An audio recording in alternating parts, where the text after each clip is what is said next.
Phase 1, I can tell my story. This phase is about releasing shame. It's about putting the fragments of your memories back together, and it's about having a witness who will see you and share with you how unfair this was, what a betrayal it was for you to have gone through this trauma. This phase of the journey is part of your cognitive healing.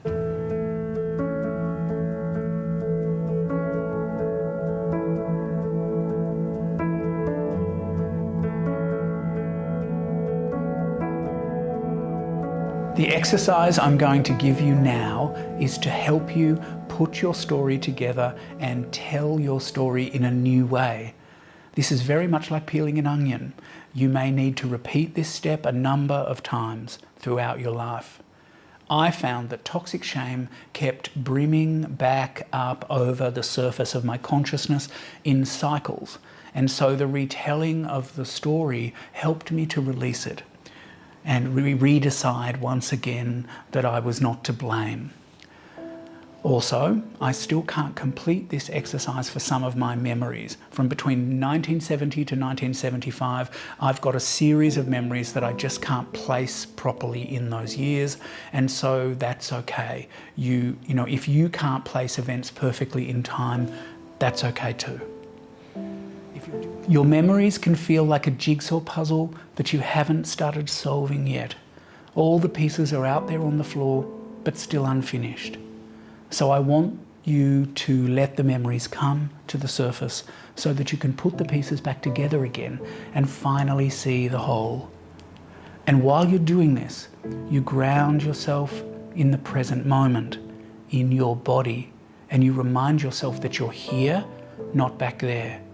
The event, the trauma event, well, it's not happening now.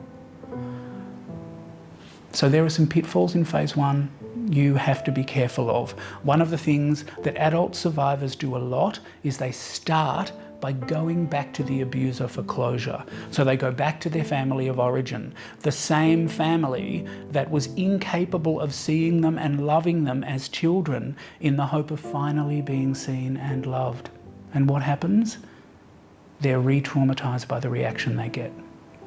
Now, there's a reason to seek justice, but that's not what we're doing here.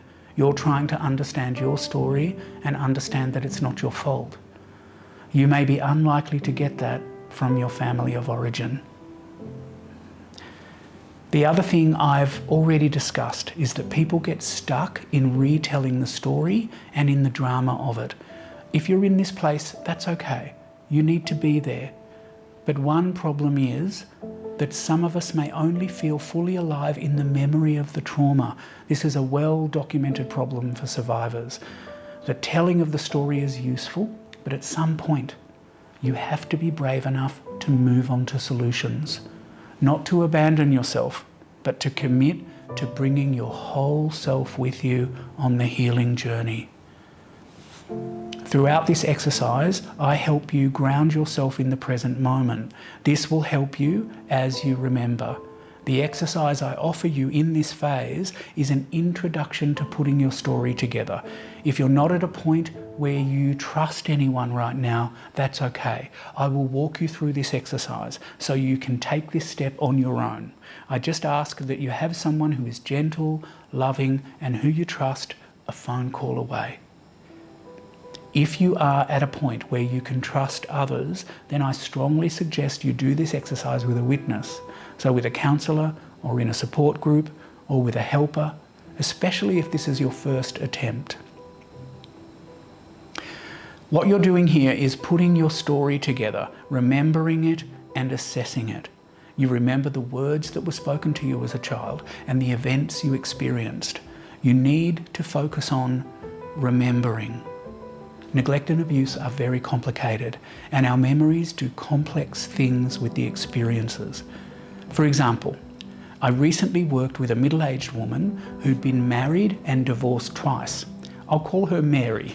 Mary came to me at her wit's end, feeling deeply ashamed and flawed. She described turning emotionally cold in her romantic relationships. She described that feeling as being like agoraphobia, the fear of being in large groups or out in the open with other people. Closeness to her partner would slowly become unbearable.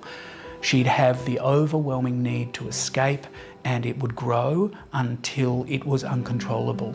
She was forced to leave all of her relationships in the end, and then she grieved them. She had no origin story to tell. She was adamant that there was no neglect or abuse in her childhood. Everything was great.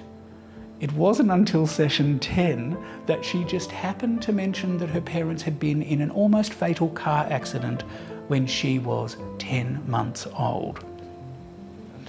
Up until this moment, she had not seen what happened to her as a child as a cause of her problems. In our sessions, she described how her parents were hospitalised and didn't return home for nearly 6 months.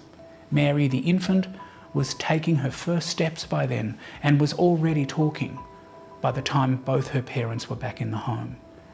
Now that she understood the origin story, Mary was ready and able to begin to take care of herself, to meet her vulnerable self for the first time and learn to love herself in new ways. So now you need to ask yourself a question. Was my parenting good enough? For me, I felt my mother was vulnerable and sick, and so it wasn't her fault. For Mary too, her parents had been in a terrible accident. They were victims, not perpetrators. But responsibility for what happened to us has to be put in its right place. Otherwise, we do what children do. We blame ourselves. Notice how you're not trying to change anything here. We're just trying to tell the story, put the memories together, and then re-decide. Your goal is to get to the end of telling your story and know yourself better. The aim is for you to know, I am not to blame for any of this.